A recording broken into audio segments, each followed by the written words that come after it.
Salut, c'est Hugo, j'espère que vous allez bien. Confinement jour 51, bon courage à tous. On est parti pour un nouveau résumé de l'actualité du jour. La première information en France concerne les vacances d'été puisque logiquement on peut se poser beaucoup de questions. Aujourd'hui, le membre du gouvernement et secrétaire d'État au tourisme Jean-Baptiste Lemoyne a déclaré que les déplacements à plusieurs milliers de kilomètres étaient exclus. Ça reste toujours assez flou, mais ça sous-entend que les voyages à l'étranger et notamment dans certains pays d'Europe très éloignés ne seront pas possibles. Cela dit, pas question de ne pas prendre de vacances, au contraire, puisque le secrétaire d'État a aussi déclaré que les Français auraient besoin d'un profond break. D'ailleurs, il a insisté pour que les Français fassent du tourisme en France et partent à la découverte du patrimoine national, ce qui aiderait d'ailleurs logiquement à relancer l'économie. A noter que les plages françaises rouvriront le 2 juin et qu'on devrait avoir plus d'informations concernant la réouverture des hôtels et des restaurants a priori fin mai. Concernant les ponts et les jours fériés du mois de mai durant lesquels les gens partent souvent en vacances, et bien là les Français seront limités à un rayon de 100 km autour de leur domicile. D'ailleurs, le Premier ministre Édouard Philippe avait dit clairement aux Français que ce n'était pas le moment de quitter son département pour partir en week-end. Enfin, en matière de rassemblement, vous le savez, pas de grands festivals ou autres cet été, et pour l'instant, les rassemblements seront limités à 10 personnes maximum. Concrètement, si vous voulez faire une soirée chez vous la semaine prochaine à partir du 11 mai, eh bien pour l'instant, c'est limité à 10 personnes, vous inclus, et les personnes que vous invitez doivent se situer là aussi à moins de 100 km de votre domicile. Du coup, pas d'inquiétude, vous le savez, on vous tient évidemment au courant dès qu'on a une info importante.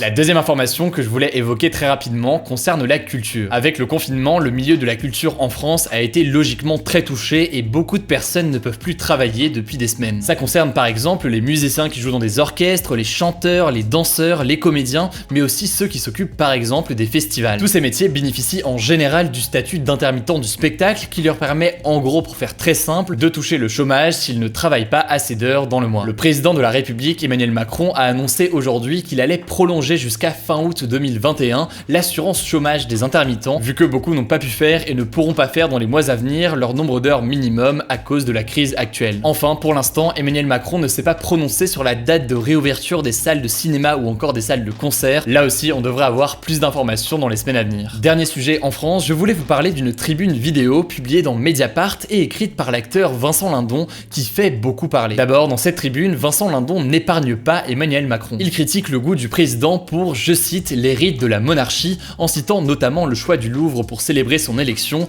ou encore celui du château de Versailles pour accueillir la visite du président russe Vladimir Poutine. Mais le sujet principal qu'il évoque, ce sont les inégalités entre les Français qui, selon lui, se sont renforcées avec le coronavirus. Pour remédier à cela, il propose une solution que l'État taxe de 1 à 5% les fortunes françaises de plus de 10 millions d'euros pour ensuite redonner cet argent aux plus pauvres qui sont touchés directement par la crise économique. Cette solution, il lui a même donné un nom, la contribution Jean Valjean, en référence au personnage créé par Victor Hugo dans Les Misérables. Selon Vincent Lindon et plusieurs économistes qui ont travaillé avec lui, cette solution permettrait de récolter plus de 37 milliards d'euros. Bref, la tribune a été énormément partagée sur les réseaux sociaux et ça me paraissait intéressant de vous faire ce petit résumé. Du coup, si ça vous intéresse, je vous mets le lien de la vidéo en description. Au passage, le bilan quotidien et la carte de synthèse du jour s'affichent autour de moi, donc n'hésitez pas à faire pause si jamais c'est des informations qui vous intéressent. Et au-delà de ça, élément très important, le plan détaillé de déconfinement, peut-être par département, sera annoncé demain à 16h par Édouard Philippe. C'est un discours qui est annoncé depuis plusieurs semaines, qui est donc très attendu et vous commencez à le savoir, ce sera à suivre en direct sur ma chaîne Twitch. Concrètement, je débute le live à 15h et à 16h je diffuserai le discours, ce sera aussi l'occasion de répondre à un maximum de vos questions. Du coup, si ça vous intéresse, je vous mets le lien en description et en commentaire épinglé et pensez simplement à cliquer sur le petit cœur, c'est gratuit pour suivre la chaîne et ne pas rater le début du live. Comme tous les jours, vous le savez, on fait aussi un point sur l'actualité à l'étranger. Et on commence avec le Royaume-Uni qui est désormais le pays le plus touché d'Europe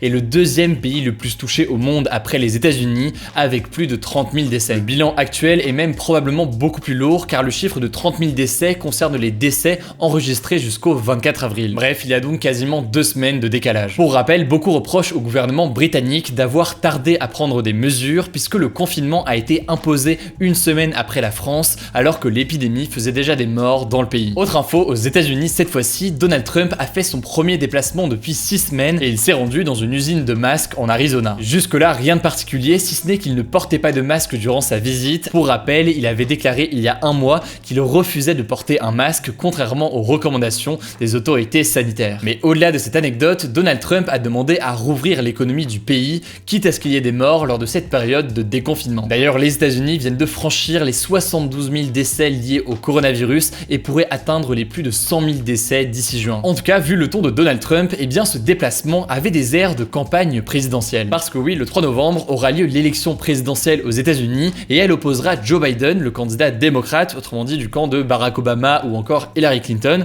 et face à Joe Biden, il y aura Donald Trump. D'ailleurs, le candidat démocrate Joe Biden est en grande difficulté suite à des accusations de viol. On vous explique tout ça en détail cette semaine. Autre actu qui n'a absolument rien à voir avec le coronavirus, c'est au sujet d'Elon Musk. Le milliardaire, fondateur des entreprises Tesla qui fait des voitures autonomes ou encore SpaceX qui est en pleine conquête spatiale, vient d'être papa, mais le truc c'est qu'il a décidé d'appeler son enfant XAI-A12. D'après la mère de l'enfant, ce prénom fait référence aux mathématiques, à l'amour, à l'intelligence artificielle et à l'avion préféré du couple, le A12. Mais ce que je me suis posé comme question en voyant cette info un peu insolite, c'est si la loi autorise ou non ce genre de prénom. En fait, ce qu'il faut savoir, c'est qu'aux États-Unis, c'est en fonction de la loi de l'État où naît l'enfant. Certains États limitent le nombre de lettres dans le prénom, d'autres interdisent l'utilisation de chiffres ou de pictogrammes, mais pas tous. Quant à la France, donc, c'est un peu différent. Les parents peuvent choisir n'importe quel prénom à leur enfant, mais à condition qu'il ne soit pas contraire à l'intérêt de l'enfant. En gros, si le prénom risque de poser problème à l'enfant plus tard, c'est non, et concrètement, on a par exemple Titeuf, Mini Cooper ou encore Nutella